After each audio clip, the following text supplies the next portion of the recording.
What's up, everybody? Celtic Scarecrow here, back with another video to get those 10s and 20 views. Rocking my Seattle Mariners hoodie. Hopefully, by the time this video came out, they have clinched their playoff spot, breaking one of the longest droughts in American sports playoff runs. It's like 21 years since the last time the Mariners were in the playoffs. Sad. I was in JV of football last time that happened. Still had dreams and hopes. Damn it. But enough of that. It is time for the next Otto Van Bismarck video. Weird thing, I actually apparently have a subscriber that's German or from Germany area, because I clicked their page. And it was a bunch of words I could never try to pronounce, so I googled it and it translated to like German transfer. It was like from Germany. Thank you.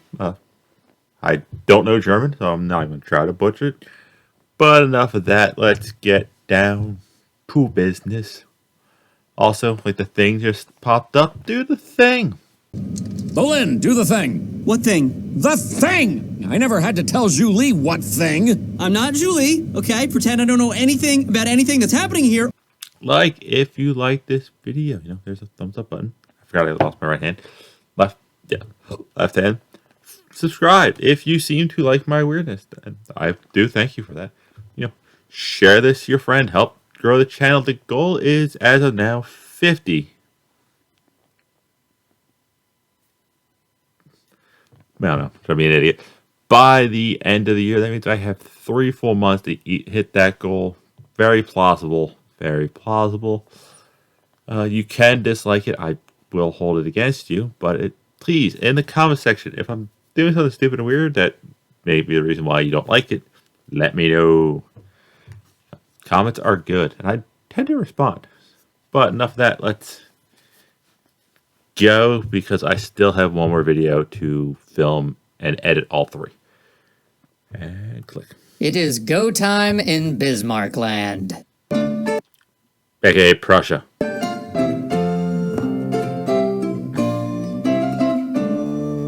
Bismarck had a list, and he was checking it twice. Hey. No, Santa. I don't care that I'm already seeing Christmas stuff up. Let's get through Halloween, the Irish / Celtic founded holiday, and then get to the only authentic American holiday. Besides Independence Day.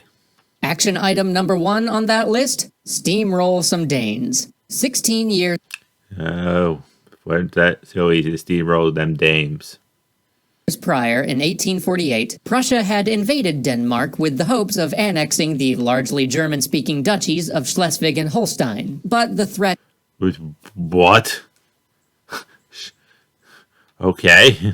of international intervention had sent them packing. Now it was time for revenge, or at least a very pragmatic seizure of territory. You see, the Danish king had just cacked it, and as basically always happens when a European king checks out, his death left everybody scrambling over the succession. And in this case, that scramble was played out between one staunchly Danish branch of the family and one sympathetic to the Germans. When the Danish group won out, they decided that it was high time to rule Schleswig and Holstein directly.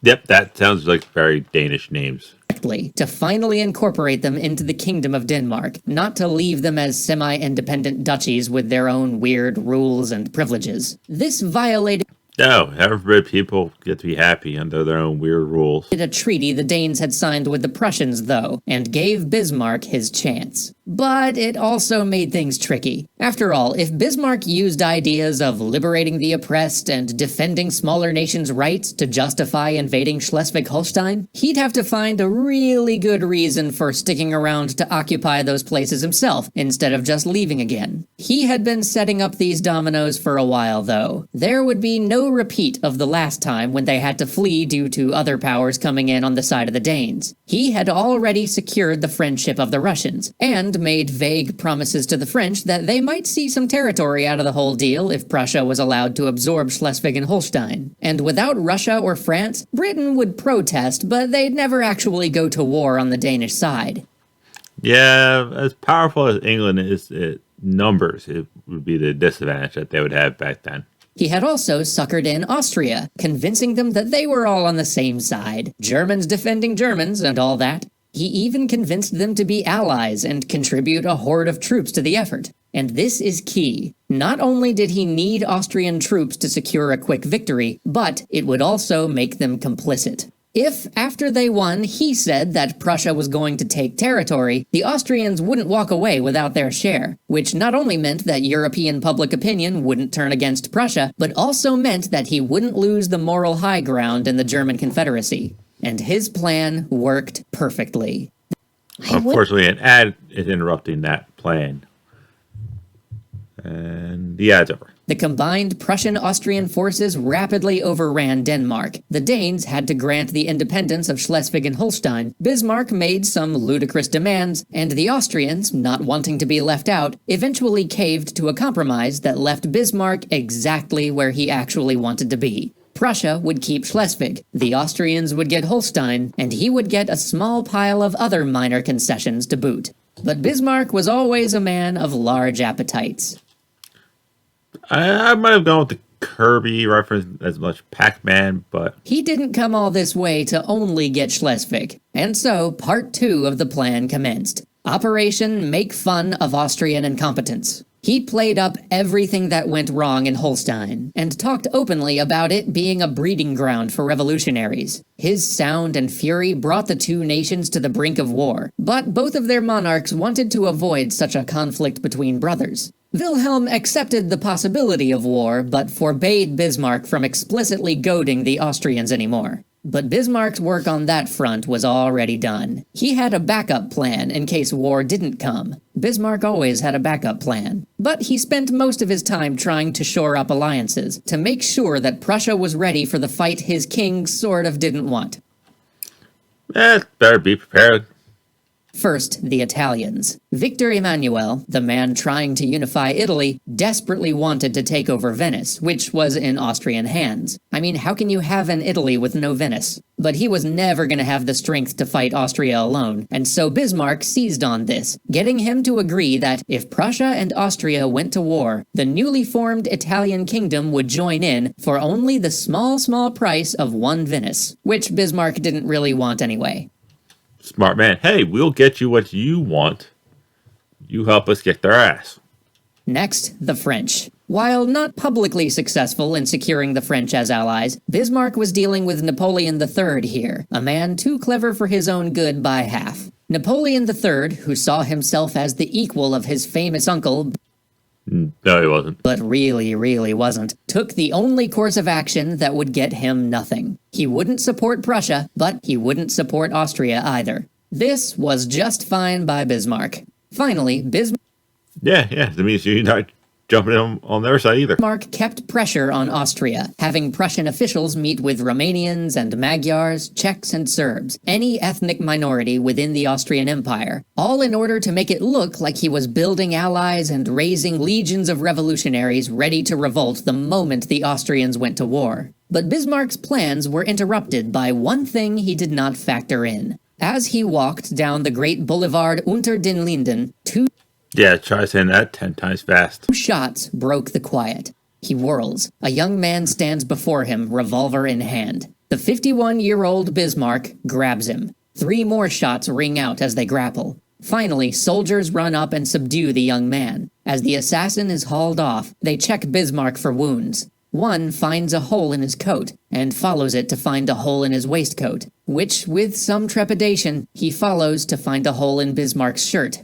All 5 shots had hit, but every one of them had either only grazed him or bounced off of his ribs. Damn, that's lucky. In a moment that history doesn't record, but I think we all know happened, Bismarck simply nodded to the soldier, said, "Iron Chancellor," put on shades, and walked away.